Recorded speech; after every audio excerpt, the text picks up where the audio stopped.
अब तीसरा वर मांग लो। मरे हुए मनुष्यों के संबंध में कुछ लोग कहते हैं कि वे हैं और कुछ लोग कहते हैं कि वे नहीं हैं। मैं उस सत्य को जानना चाहता हूँ। नचिकेता, देवताओं के लिए भी वह रहस्य दुर्लभ है। तुम कोई दूसरा वर मांग लो। हे मृत्यु, मैं उस रहस्य को जानना चाहता हूँ जिसे न जानने के कारण मेरे निष्प्रिय और तपस्वी पिता भी मोह के बंधन न काट सके। क्या है जीवन की उपासना का वह रहस्य जिसे मनीषी आत्मविद्या कहते हैं? हे नचिकेता, तुम 100 वर्ष की आयु वाले पुत्र पौत्र मांग लो।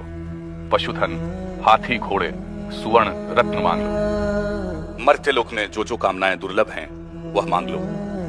ये स्त्रियां, ये रथ, ये वाद्य मांग लो।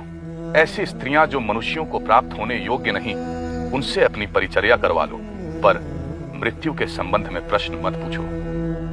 हे अंतक, ये सुख, ये भोग कल रहेंगे या नहीं इसका भरोसा नहीं है। भोग से इंद्रियों का तेज कम होता है। इसलिए आपके ये घोड़े, ये नाच, ये गान आप अपने पास ही रहने दें। नवितेन तर्पणियों मनुष्य, मनुष्य के धन की प्यास कभी बुझने वाली नहीं। इसलिए मुझे तो आप वही ज्ञान दें जिसे पाकर मनुष्य अमर हो जाता है। हे नचिकेता, जीवन के दो पथ हैं, एक श्रेय का और दूसरा प्रेय का।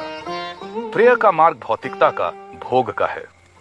योग का, श्रेय का मार्ग आध्यात्मिकता है। दोनों ही मनुष्य के सामने भिन्न भिन्न रूपों में आते हैं।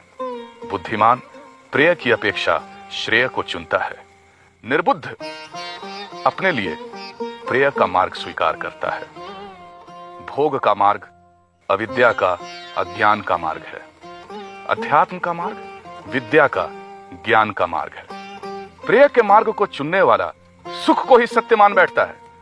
श्रेय के मार्ग को चुनने वाला आत्मा को ही सत्य मानता है। प्रेय का मार्ग इंद्रियों की ओर ले जाता है, श्रेय का मार्ग इंद्रियों से परे ले जाता है। हे नचिकेता, आत्मा के सत्य को तर्क से नहीं जाना जाता।